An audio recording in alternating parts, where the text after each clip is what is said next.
हमारे यहाँ 10 बीघा जमीन है। हम कहें कि ये 1 बीघा है, तथागत भगवान बुद्ध जी के नाम से दान दे। क्या बात है।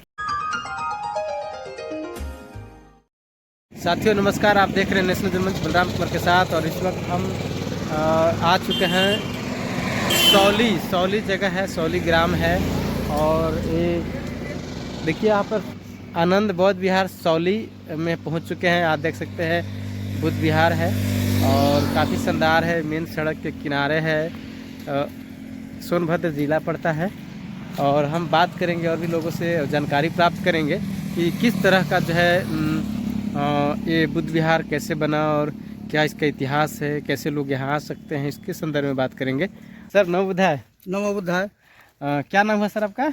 हमारा तो ये आनंद नाम है, बुद्ध विहार के स्थल से। अच्छा। हाँ, वैसे तो राम प्रसाद मौर्य। राम प्रसाद मौर्य जी हैं। आधार में तो राम प्रसाद हैं। अच्छा, चलिए बहुत अच्छी बात है। आप बुद्ध विहार का निर्माण करने का विचार मन में कैसे आया? वैसा है कि जो लोग हमारे गुरु थे, इधर आइए सर, अशोक सर आइए सर, इधर आ जाइए, पीछे आ जाइए। हमारे जो हम भी थोड़ा जाते थे दूसरे जगह। जी। तो आए हमारे गुरु जी, तो उन्होंने, हमारे भैया भी बौद्धिस्ट थे, वो भी हमको बहुत मनाए। बाकी हम सोचे कि नहीं, वही ठीक है, भगवान तो वही मिलते हैं। बाकी लोग हमको बताए तो हम रम गए। तो हम कहें कि जाते थे सारनाथ, वेणुवन, बुद्ध विहार पर विहार करने। तो विचार में जमा कि बाबूजी हमारे कहते थे कि लड़कवा तो हमारा बुझा था कि भाग जाएगा। नहीं मिलेगा मेरे हाथ से आपको। हाँ जी। तो पिताजी जब थे तभी हमारे में अलगैया हो गया। तब उसके बाद मन में आया विचार में कि हम भी थोड़ा से बुद्ध विहार बनवा दें, कि इसी जगह हम लोग रहेंगे, हमारे जो हित मित्र, संगी दोस्त मित्र हैं वो भी रहेंगे इसी जगह। हमारे यहाँ 10 बीघा जमीन है। हम कहें कि ये 1 बीघा है, तथागत भगवान बुद्ध जी के नाम से दान दे। क्या बात है।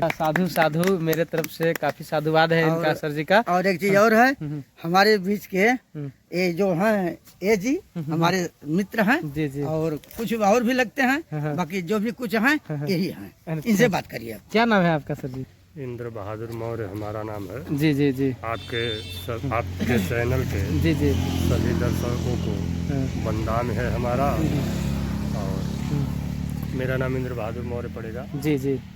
हाँ, ये बताइए, ये बुद्ध विहार बनाने का जो सिलसिला है, इसके बारे में हम जानना चाहते हैं। आनंद सर ने बताया कि जो है हम जब बुद्धिज्म से जुड़े, बुद्ध के सिद्धांतों और बुद्ध के स्थलों से जुड़े, तो हमने दान दे दिया है। बहुत बड़ी बात है। और बुद्ध के धर्म में दान का बहुत महत्व है। सबसे ज़्यादा महत्व दान का ही माना जाता है। और आनंद सर ने बहुत बड़ा जो है से काम किए हैं, इसके लिए मेरे तरफ से साधुवाद सर। आप सर बताइए कि कैसे बुद्ध से आप लोग जुड़े, तथागत बुद्ध से? देखिए, तथागत गौतम बुद्ध से जुड़ने के का माध्यम जो हम लोगों के रहे यही कार्यक्रम की वजह से ही। आना सर, इधर आइए। सबसे पहले तो हम लोगों का भी जो परिवार जी वो जी हिंदूवादी व्यवस्था में ही हमारे पिताजी, दादाजी वगैरह जीवन करते थे। हाँ। लेकिन जब बुद्ध विचारधारा से हम लोग जुड़े, जी सर, तो अध्ययन भी हमने किया इसका। भारत के इतिहास को जब देखा तो उसमें डायरेक्ट लिखा है कि 563 ईसा पूर्व का जो इतिहास है उसके पहले आद्य इतिहास के रूप में सिंधु घाटी सभ्यता वगैरह है। तो सिंधु घाटी सभ्यता में मानव जीवन का जो आधार एक शहरों के निर्माण के माध्यम से शुरू हुआ। लेकिन मानव जीवन का जो आधार था उसके पहले जो वैदिक काल वगैरह में लोग बताते हैं, राजसी व्यवस्था के हिसाब से चल रहा था, जहाँ शिक्षा का अधिकार सबको नहीं था। राजाओं को शिक्षा का अधिकार हुआ करता था, और जो ब्राह्मण वर्ग के लोग थे, विद्वान थे, उनको शिक्षा का अधिकार, और वैश्यों को मतलब व्यापारियों को शिक्षा का अधिकार हुआ करता था। प्रजा को शिक्षा का अधिकार नहीं था, और ना ही संपत्ति का अधिकार था, ना ही चिकित्सा का अधिकार था। ये सब लोग जानते हैं, क्योंकि राजाओं के समय में चिकित्सा की व्यवस्था नहीं थी। जो लोग बीमार होते थे, वृद्ध होते थे, प्रजा के रूप में उनको बीमार शहर बताया जाता था, बीमारियों का, वृद्धों का। वैसी जगहों को उनको रख दिया जाता था। शिक्षा, चिकित्सा की व्यवस्थाएं नहीं थी, शिक्षा की व्यवस्थाएं नहीं थी।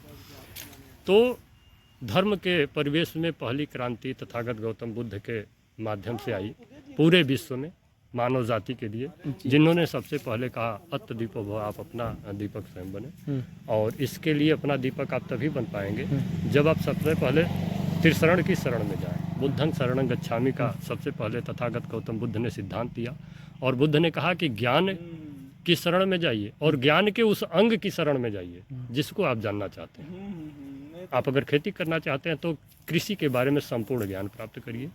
आप अगर पढ़ना चाहते हैं, जिस क्षेत्र की पढ़ाई पढ़ना चाहते हैं उसके बारे में संपूर्ण ज्ञान आप प्राप्त करिए, सफलता आपको तुरंत मिलेगी। इसके लिए इंतजार करने की जरूरत नहीं। इसलिए तथागत गौतम बुद्ध के सिद्धांत को वैज्ञानिक भी I.P. हेस्को का सिद्धांत कहते हैं कि आओ, समझो, देखो और तुरंत रिजल्ट पाओ। तो तथागत गौतम बुद्ध ने कहा कि अब दूसरे में कहा, त्रिशरण में इन्होंने त्रिशरण के शरण में कहा कि दूसरे में जब आप ज्ञानवान हो जाएं, विद्वान हो जाएं, तो आप धर्म के मार्ग पर चलें। इसलिए दूसरे में कहा कि धम्मं शरणं गच्छामि, धम्म के अंग में जाइए। प्रत्येक व्यक्ति के लिए जीवन में बुद्ध ने कहा कि जीवन के क्षेत्र में जितने भी जीव हैं, जितने भी प्रकृति की व्यवस्थाएं हैं, सबके अपने अपने अलग अलग धर्म हैं। इसलिए आप धर्म के शरण में जाइए, अधर्म ना करें। जब जब मानव जाति में, मानव समाज अधर्म, शिक्षित व्यक्ति, समझदार व्यक्ति, पढ़ा लिखा विद्वान व्यक्ति जब भी अधर्म के मार्ग पर जाता है तो पूरे मानव जीवन में दुख व्याप्त होता है, इस प्रकृति में दुख व्याप्त होता है। और आज शायद शिक्षित वर्ग, समझदार वर्ग ही अधर्म के मार्ग पर जा रहा है। इसीलिए सारी व्यवस्थाएं दुख से भरी पड़ी हैं। यह प्रकृति दुख से भर गई है, समाज, पूरा मानव समाज दुख से भरा है। संविधान के विपरीत कर्मचारियों द्वारा प्रजा का शोषण किया जा रहा है। यह धर्म अधर्म के मार्ग पर बुद्ध का सिद्धांत पूर्ण रूप से लागू नहीं हो पा रहा है, इसीलिए ऐसा हो रहा है। और तीसरे में तथागत गौतम बुद्ध ने कहा संघं शरणं गच्छामि, आप संघ के शरण में जाइए, उसके अंग की शरण में जाइए। बुद्ध के हिसाब से संघ को 5 भागों में लगभग बांटा जा सकता है। पहला बुद्ध का जो है भिक्षु संघ है, जो निरंतर 24 घंटे बुद्ध की विचारधारा को आगे बढ़ाने का काम कर रहा है। दूसरा है आपका परिवार संघ, गृहस्थ जीवन में अपने परिवार के नियमों को समझें और सबसे मिलजुल कर रहना चाहिए। तीसरा है समाज संघ, इसके बाद आपका जो है कि राष्ट्र संघ, इसके बाद विश्व संघ है मानव जाति के लिए। लेकिन समस्या यह है कि इसके बाद तीसरण के बाद तथागत ने वहीं पंचशील का सिद्धांत दिया। तो तथागत गौतम बुद्ध की विचारधाराएं जो है, अगर उसे पूर्ण रूप से मानव जीवन के ऊपर लागू किया जाए तो पूरी व्यवस्था ही बदल जाएगी। यह धर्म का जो परिवेश है बुद्ध का, यह पूरा मानव जाति जो है आज शोषण में जो जी रहा है हर भी, वो एकदम कन्वर्ट हो जाएगा। धर्म की व्यवस्था हर व्यक्ति के भाईचारे में लागू हो जाएगी। तो इसलिए हम लोगों ने जब अध्ययन किया, हमने पर्सनल, मैं आज तथागत बुद्ध के लिए तन मन धन सब कुछ से अर्पण हूँ। और मैं सबको चाहता हूँ कि तथागत बुद्ध की विचारधारा को पढ़ें, किसी के कही हुई बातों पर मत जाएं, त्रिपिटक का अध्ययन करें। और त्रिपिटक को पढ़ने के बाद अगर उन्हें समझ में आता है कि नहीं, सभी धर्मों से बेहतर है तथागत बुद्ध की विचारधारा, तो उसे मानो। सौली जगह है और बुद्ध विहार यहाँ बनाया गया है आनंद सर के माध्यम से, और ये यहाँ आकर के काफ़ी सुकून मिला। जैसा कि आप सब जानते हैं, तथागत बुद्ध के जो सिद्धांत है, जो उन्होंने मनुष्यों के लिए जो कल्याण का रास्ता जो उन्होंने बताया है, उससे काफ़ी दुनिया भर के लोगों ने लाभान्वित प्राप्त किया है। और आज जो लगभग सर ने, आनंद सर से मैं काफ़ी प्रभावित हुआ और सब लोग यहाँ सबसे मैंने काफ़ी प्रभावित हुआ कि इन्होंने भूमि दान करके बुद्ध विहार का निर्माण करवा रहे हैं। अभी अपूर्ण है, काम चल रहा है, वहाँ भी चलते हैं। जगह है और बगल से सड़क जाती है, और एक सड़क है, कौन सा सर सड़क है? रावसगंज खलियारी मार्ग इसको जी, रावसगंज खलियारी मार्ग बोलते हैं इसको। रावसगंज खलियारी मार्ग। हाँ, तो ये हाँ, सोनभद्र के रावसगंज जो है, और भभुआ बिहार से मिलता है। हाँ, कहाँ? भभुआ बिहार, भभुआ चला जाता है ये रास्ता। डायरेक्ट भभुआ बिहार में। मुंडेश्वरी जानते हैं ना? हाँ, बस यहाँ से 100 किलोमीटर नहीं, देख रहे हैं। 80 किलोमीटर। हाँ, तो ये भभुआ वाली जो है रोड है, तो इसी रास्ते से आप जा सकते हैं बिहार की ओर। तो देख सकते हैं तथागत बुद्ध की यहाँ पर स्टैचू लगा हुआ है। हम लोग चलते हैं वहाँ तक ना, काफ़ी शानदार है, आकर्षक है।